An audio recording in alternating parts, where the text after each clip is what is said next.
Hello and welcome to this special series of episodes called 29 Days of Magic. During Black History Month, the month of February, I'll be interviewing a Black woman a day who's from business and entrepreneurship. You name it, I'm going to have a chat with her. The idea for this is to show off the amazingness of Black women throughout various industries. I hope you take a listen, like, share, review, and be inspired by these incredible stories. Take a listen. Hello, and welcome to this week's episode of the Reset Podcast. I'm your host, Laura Munoz, CEO of the cultural communications agency, D-Flash.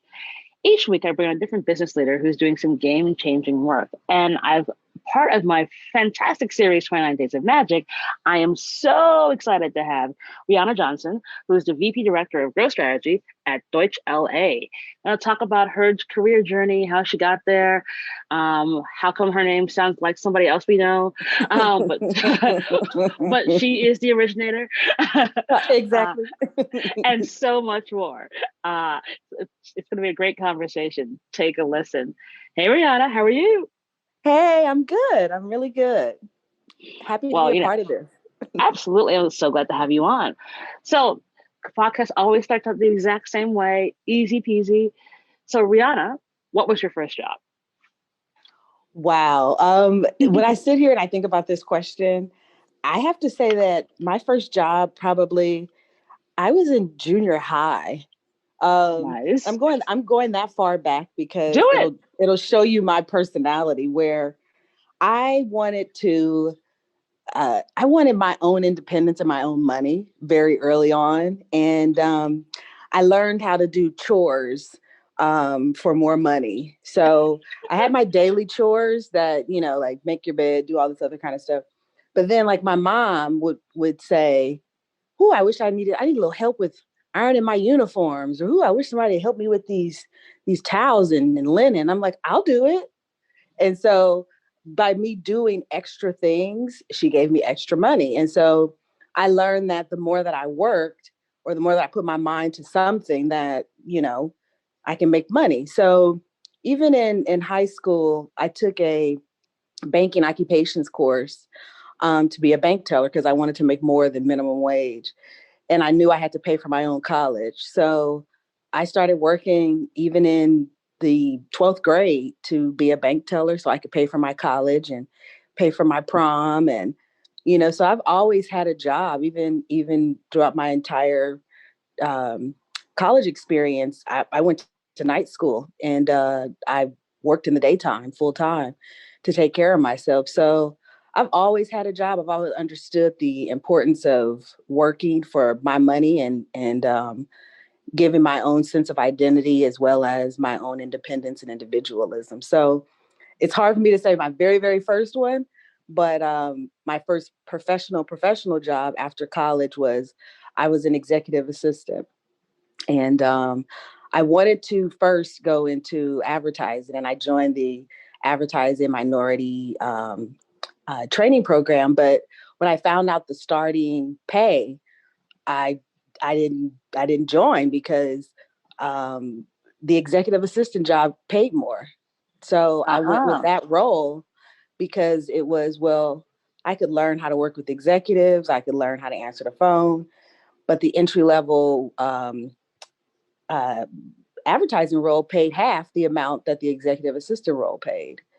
So I ended up becoming an executive assistant at Capitol Records, the round building. And I was going to say like the round building in LA. I worked on I worked on the 11th floor, and I supported the head of legal. And so my job was to movies and different music videos wanted to license the building. So I had to fax in our permission request. And I learned how to use the fax machine and the phone and all that good stuff. But it taught me a lot about just the importance of under navigating people. And I can go on and on about. I learned a lot at that first job. But yeah, so that was one of my first professional jobs. Awesome. Yeah, we're going to get into that. Yeah, like I said, I always ask this first question because,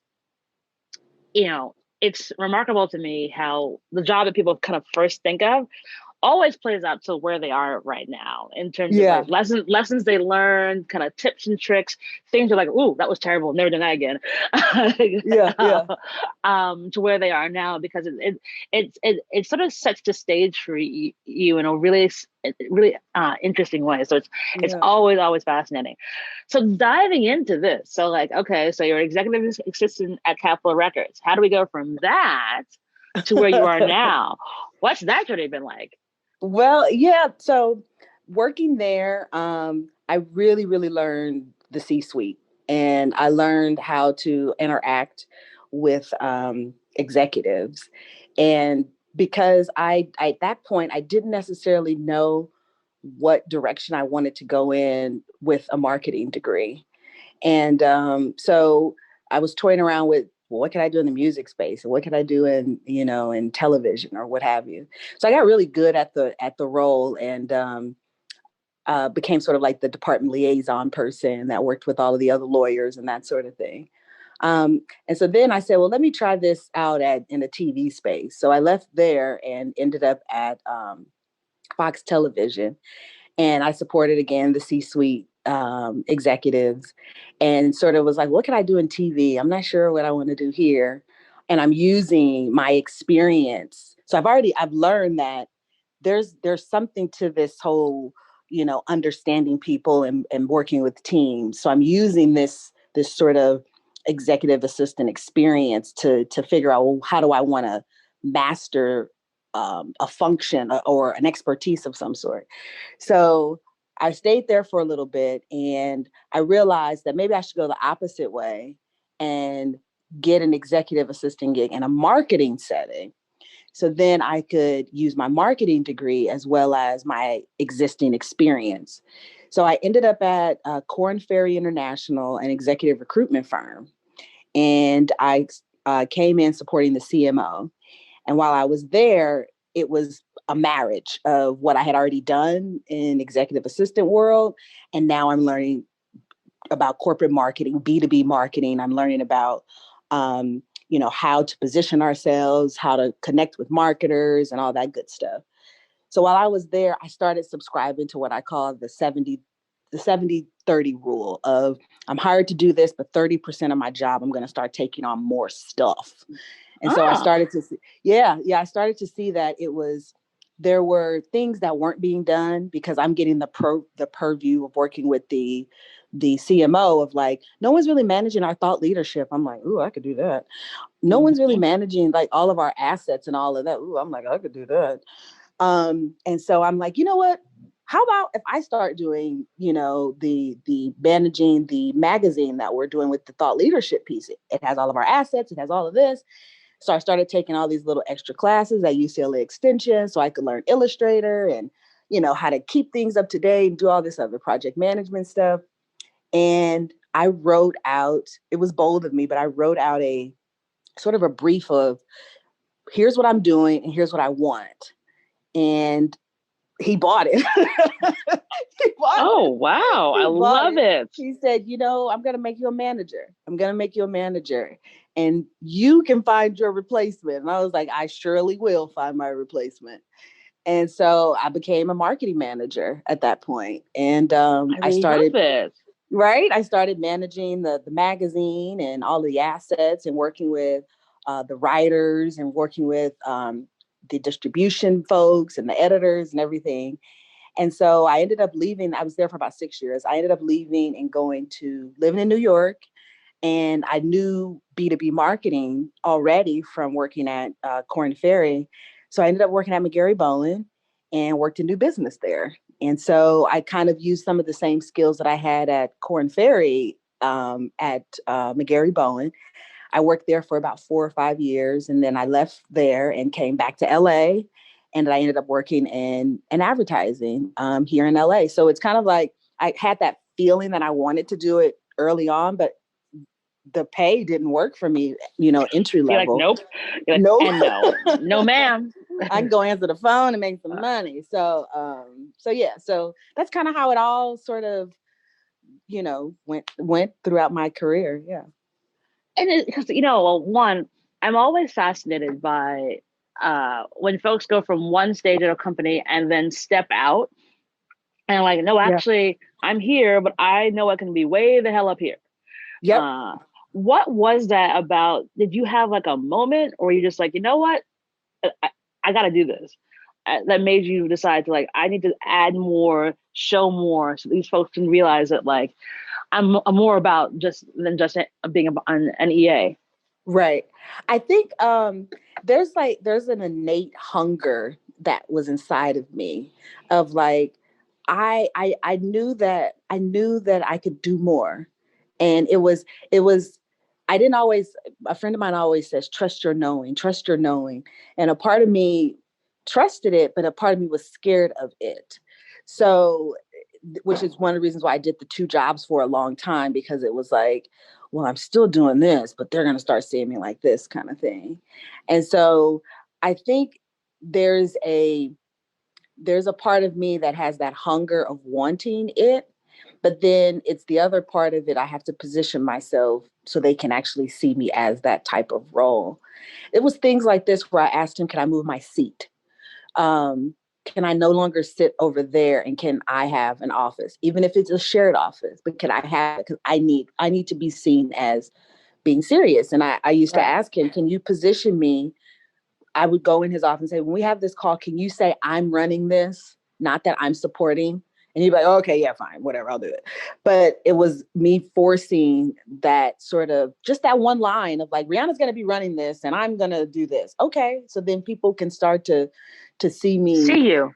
to see me in that way. And so it was a lot of times it wasn't as easy as it may sound right now. It was a lot of me being somewhat afraid to do it. But at the same time, it was like, no, I know that I could do this. I know that I could do this. And then the times that I didn't feel like I could do it, it was when I wasn't trusting my knowing, and I was letting that other voice in me say, girl, you don't know what you're talking about. Go sit down and answer that phone. And so when that voice came up, it's like a duality in my head. Like, no, no, no, no, I'm going to do this. I'm going to do this. Tell them I'm running this. So I love it. So yeah, but it's so true. You know, it's like one, you have to kind of trust in your gut, like, you know, and figure this stuff out. I mean, like, if you had told me when I was 20 years old that 20 years later I'd be doing this and right, you know 17 other jobs, I'd be like, no, I want to be exactly. a lawyer and like, you Uh-huh. know, have that life and move up and be a partner and like, you know, have the 2.5 kids and like, you Right. know, the picket fence. Not like all this other stuff. And but it also was, you know, you have to like get to that point where like, yep, this isn't my jam. I know where I actually can be because you I can know where be I actually so much can be. be. Yeah. Yeah. I really actually can go so much further. And it's so important for folks to hear you say that because I think there are a lot of people right now who are sitting in their offices thinking, Mm-hmm. you know, I'm in these meetings, I'm hearing this jibber jabber they're talking. I could do this a whole lot better than these I people. could do this. I Yeah, could do this. And to that point, you have to show up. Like the 70-30 rule is something that I still carry at every job. If you want something more, start taking those small projects where even for me to go from manager to director and director now to VP is like it's a matter of me taking on a little bit more. But this guy taught me at Corn Ferry a long time ago. I mean, it was executive recruitment. So I was reading a lot of the stuff in there, like, how do these people become executive? So I got to read a lot of things that they didn't think I was reading or that I was paying attention to, and things that they were sharing about how to groom executives. I'm like, ooh, I want to learn that. Ooh, I'm going to learn that. And so I started taking pieces of it and started to figure out, well, how could I do this? And even to this day, I have so many other projects that I'm working on outside of my day-to-day job. And I just remember when I was supporting the CMO, and I'm like, one day my schedule is going to be like this. One day I'm going to have to manage all of this. So if I can get really good at his, I can do this for myself one day.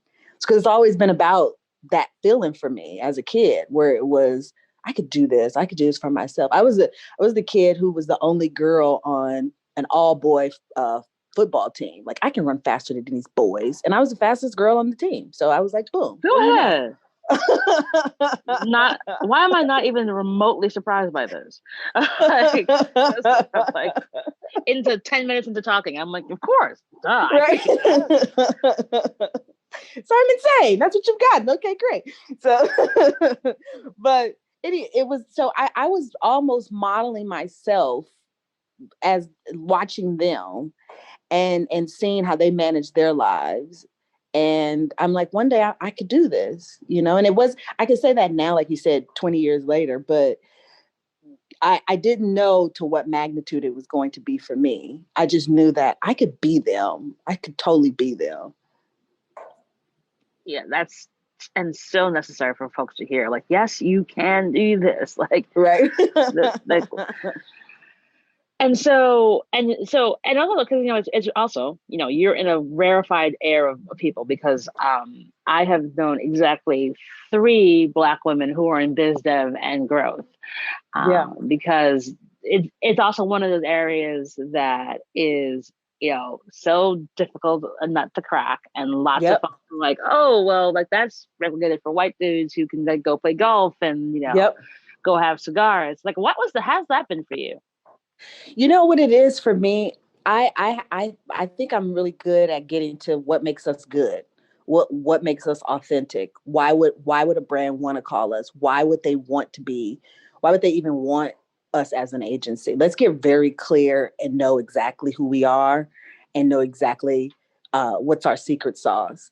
And so the whole golf thing and all of that, it's part of that, but it's also more about um, having that understanding more clearly about the agency itself.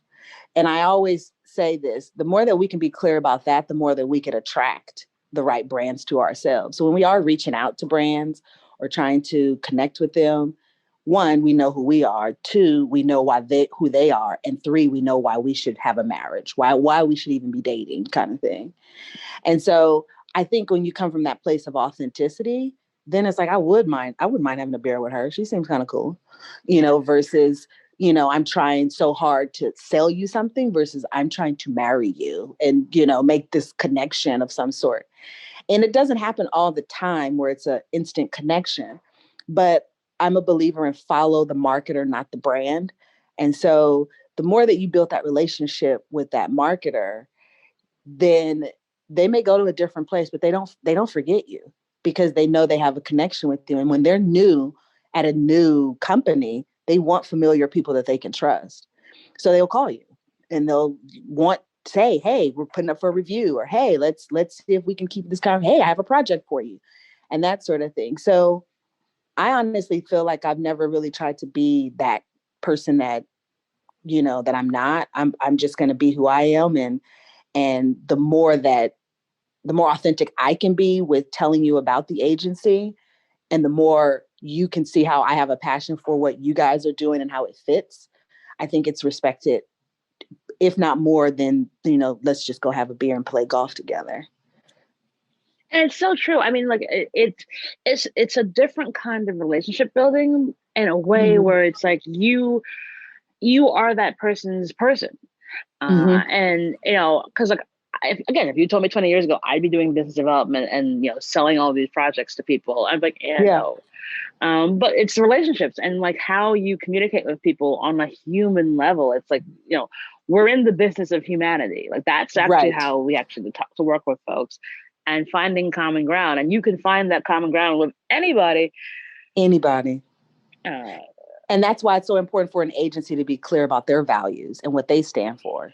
Because the more that you can lean into that and explain that, then you can see how we fit.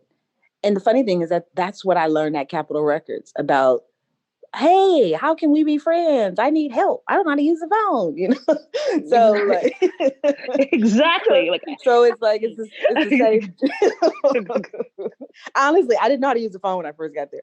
I remember because this is like, okay, so this is probably like 2000 or so. And not to right. say like, what is that, 20 years ago now? So anyway, 20 years ago.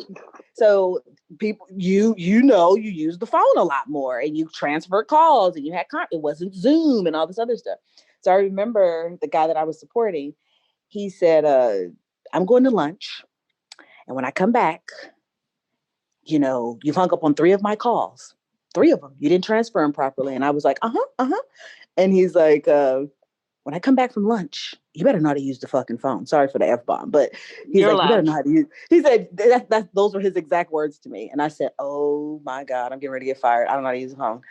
So I literally walked around that round building and I started watching people. Ayana, she had the little like Bobby Brown headset and she knew how to use the phone. I was like, ooh, I got to be friends with her. And then Lorelai, she had a real organized phone list. And I'm like, ooh, I want her phone list. So I went over and I humbled myself and said, Ayana, is there any way that you could show me how to use the phone? I won't talk. I'll just watch you and I'll just take notes. She was like, sure, don't ask me any questions. I was like, okay, fine. So I sat behind her and I took notes and said, thank you. That's all I needed. I understand. I went to Lorelai and said, you have a really nice phone list. I'm not sure if I have one. Is there any way that when you send that out, I could have a copy? I'm more than happy to help you update it. I just don't have one. And she's like, I'll send it. I'll include you on my list. Everybody was so cold. And I was like, thank you.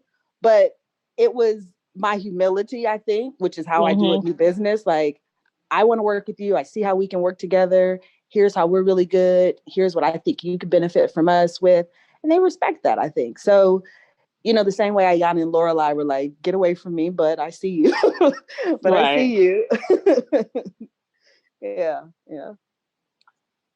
That's but it's so important. It's like, you get those little nuggets, you sock them away, and then you're like, all right, now I'm gonna do my thing over here. Right. And like and watch how I learned. See? And let me guess. And clearly you got those phone calls right after, right? So there you go. Yeah. He came back, he was like, good job. Good job. That's all he used to say, good job. When I got really good, he would come back from lunch and he'll leave me a tart on my desk. Just a little dessert. That's all. And walk away. It was so fun. Yes, I got it. I got a tart. Him and I are still friends to this day. We still talk. And he always says to me, so when are you running the joint yet? When are you running the joint yet? He's like, he said, there was always, you would come in. I didn't even remember this. He said, you used to come in and ask me about the business. Like, how do you guys make money? He said, you were so inquisitive, questions that I had never had an assistant ask me before. Because he knew there was more there. Yeah. You had that. You had it. Yeah. We're so excited to have Soho Works as the sponsor for the 29 Days of Magic campaign. They're designed by Soho House, and their workspaces to help creative thinkers, businesses small and large, connect, collaborate, and grow. And it's where I'm recording all the episodes of 29 Days of Magic. It's a safe, wonderful and collaborative experience. I'm currently in the Brooklyn location, but they have locations, one else in New York City, in the Meatpacking District, one in LA, 5 in the UK, and they give you that kind of home away from home feeling with all the tools, technology, equipment to help you do your best work. Like I said, it's an amazing location, feels safe. I've been able to meet some really awesome people, which you haven't been able to do a lot because of the fact of COVID. So it's been a wonderful experience being able to record here and help build community. So if you want to find out more information about it, please go to sohoworks.com to get more information and tell them I sent you. And now back to the show. Mm-hmm. And so, I'd love you to talk about like a challenge that you had where you're like, okay, this is never going to work. and then it did. So one of the biggest challenges at an agency is prospecting. Boom, boom, boom. Prospecting. It's where you set up a strategic plan, you figure out exactly what brands you want to go after, and you start to call, or you start to hang out, or you start to stalk them, or you start to whatever it is you need to do to get them in front of the right people.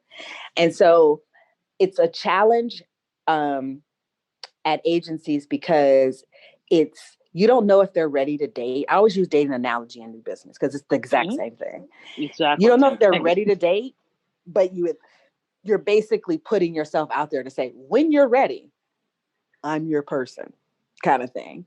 And that scares people to death, especially senior leadership, because they feel as though we don't want to look like that. Are we desperate? Why do we have to? And that sort of thing.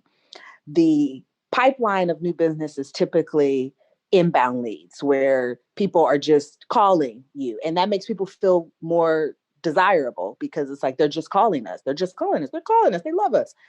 But it's also a beauty contest because they're calling you and 4 other agencies at the same time. So the shift that I've always tried to make is how about we get better at prospecting? So then when or if the phone stops ringing, we have some relationships built that we can revisit and keep fostering relationships. And so not to say that it's turned out perfectly, but what challenge it was to change the mindset of the senior folks to take it more seriously. And so it took at least 2 years to have these conversations about here's how we're going to do it. Here's what we need to do. And I started working with what we had like a committee of people, search and social people that could help, like what's our tone of voice we want to go out. And one actually worked. Actually, 2 worked, where it was someone that I reached out to that I was telling him to foster the relationship. He fostered the relationship. And when they came up for review, we were part of the review process only because of that relationship. We would have never been considered if that relationship didn't happen. And then another one was just reaching out to folks, basically getting the agency to understand you guys know people. You guys know people. You guys have relationships with, maybe your brother works at a brand, your best friend is at a brand. How do we get them to start fostering those relationships? And then it happened again. It was another woman. We didn't even know she had a connection at a brand. And she introduced us to the CEO of the brand. And so if I wasn't as ridiculous with like, we got to foster these relationships and who do you know, I don't think that the mindset would have ever shifted to even take that even seriously. We would have just waited for the phones to constantly ring. And that's the thing that people don't realize. Like there is all the pre-work before you do the actual work that folks don't realize. And like that's literally how business development works. There is no magical formula. Like it's like do the pre-work, check your relationships, and then ask, like, who the heck do y'all know? Like for real. But that's the same thing. That's why I always use the dating analogies where if you want to be married, you start like, here's what I'm looking for. Here's what I want. I'm going here. Let me talk to my friends. Let me, go to check out people at the gym, whatever it may be. You get very intentional. And so I'm proud of making folks be more intentional about what we're doing versus feeling as though it's just happening the way it's supposed to happen, which is, how most new business is ran, where it's just like, let's just keep going until we can't anymore. So true. So, it's been a wild year for everybody. Yes, it has. And obviously lots of upheavals and craziness for everyone. How do you navigate your self-care in all of this? Oh yeah. I'm something else with my self-care because I'm not one of those night owl people who, can work on 2 hours of sleep. I need to go to bed. I need to go to sleep. I need to go to sleep. I shut it down.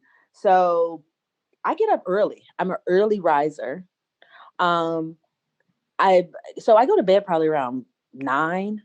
I don't like to eat dinner late because it messes me all the way up. But I wake up between 5 and 5:30, and I don't wake up and jump right up and like run. I get up where I sit for a minute. I make my coffee. I literally sit in the dark for a little bit just to be like, okay, what do I need to do today? I have a little bit of prayer and meditation for myself where it's like, okay, let me tell myself talk to my younger self, like, okay, girl, you good. You can do this. And I then have a little bit of a breakfast, and around 6 or so, I start to move a little bit more where it's like, let me send some emails. Let me figure out, because in addition to my job, I run an organization called Three's a Crowd. and it's a Black creative collective of about 150 people. And so I have to keep that community going of what we're doing and how we can stay connected. And we started an initiative called N for 13. And N for 13 is basically telling all advertising agencies by 2023, your leadership team should have 13% Black leadership.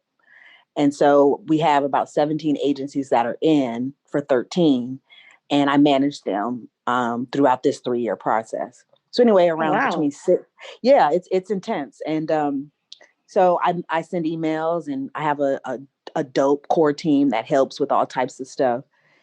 And by 7, I I I take a run. I take a run with my nephew. He's 12 and he likes to think he's going to beat me, but he never beats me because he can't. 'Cause you can't. Um, and by 8, I have a garden, so I'm an avid gardener. So I garden outside for a little bit, water the plants. I do that twice a week. I don't do it every day. Um, and then I start getting ready for work. Then it's time to get ready for game face because I've done that where I jump out of bed and just run, and somehow I start having anxiety throughout the day. And so I start checking in to work probably around 9:15, 9:30. But I've already kind of level set it my day for myself. Yeah. Um, Sundays, I don't get on the internet. I mean, not the internet. I don't send emails or anything. That's my gardening day of like fertilizing and pruning. And I'm starting to get more into uh,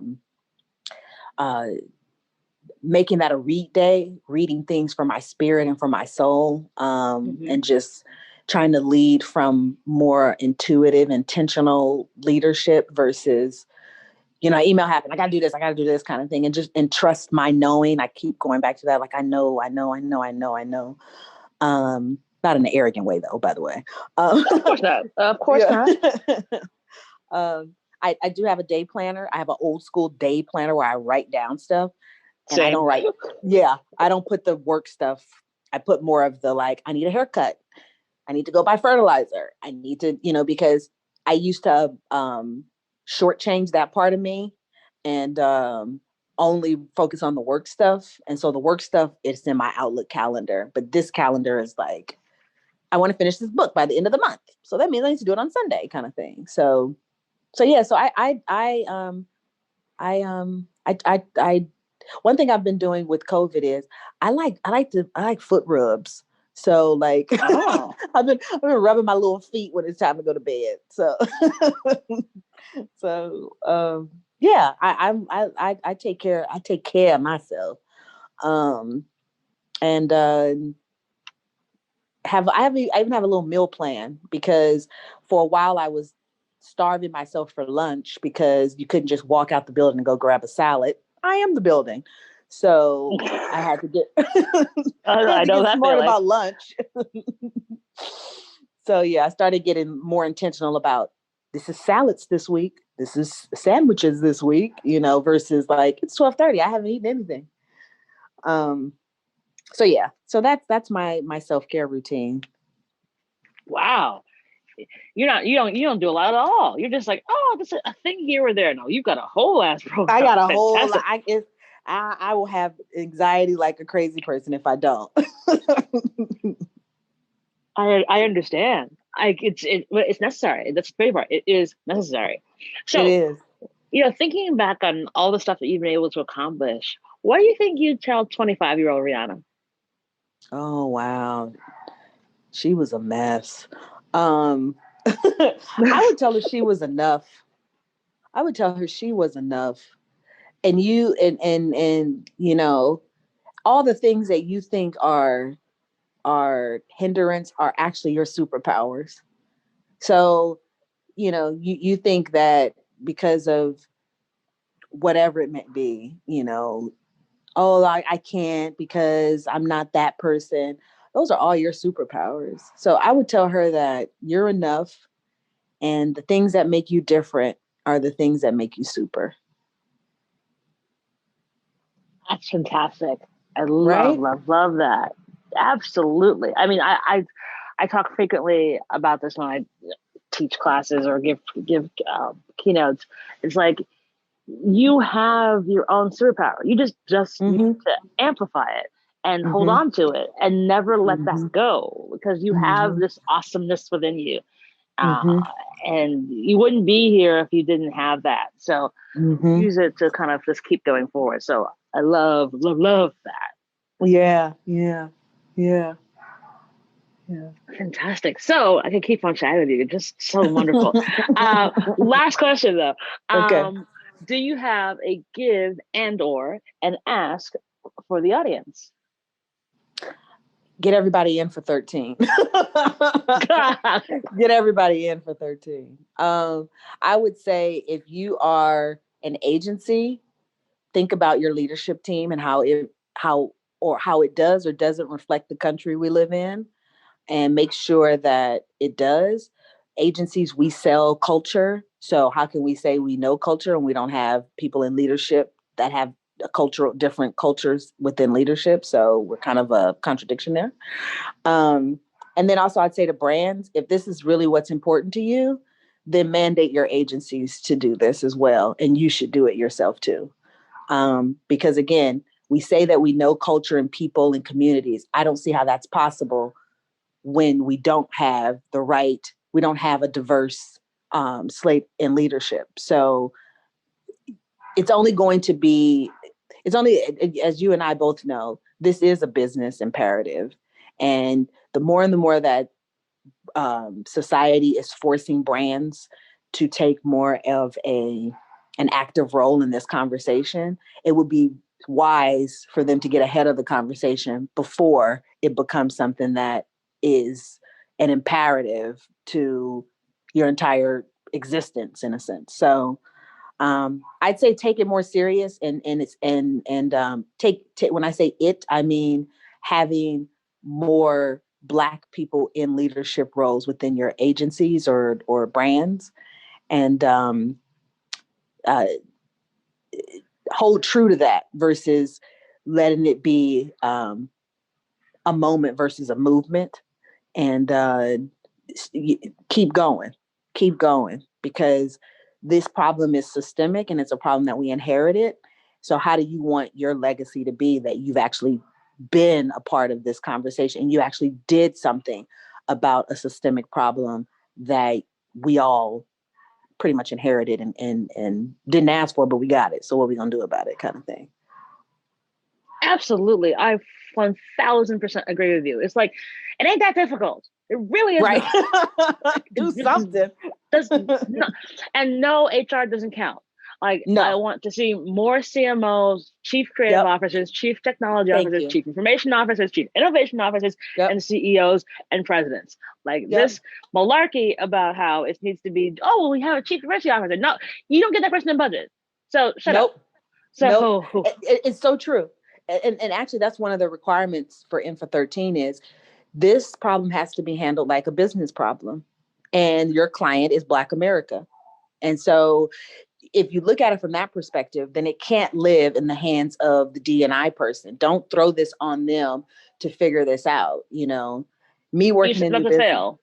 Yeah, exactly. You're not giving them the resources. It turns into a conference or a chat versus like actual goals and names and boxes that we are going. I say this all the time where it's like if we start to shift the culture within the agencies and you really take that serious, if you want a new piece of business, a huge account tomorrow, how would you staff that piece of business?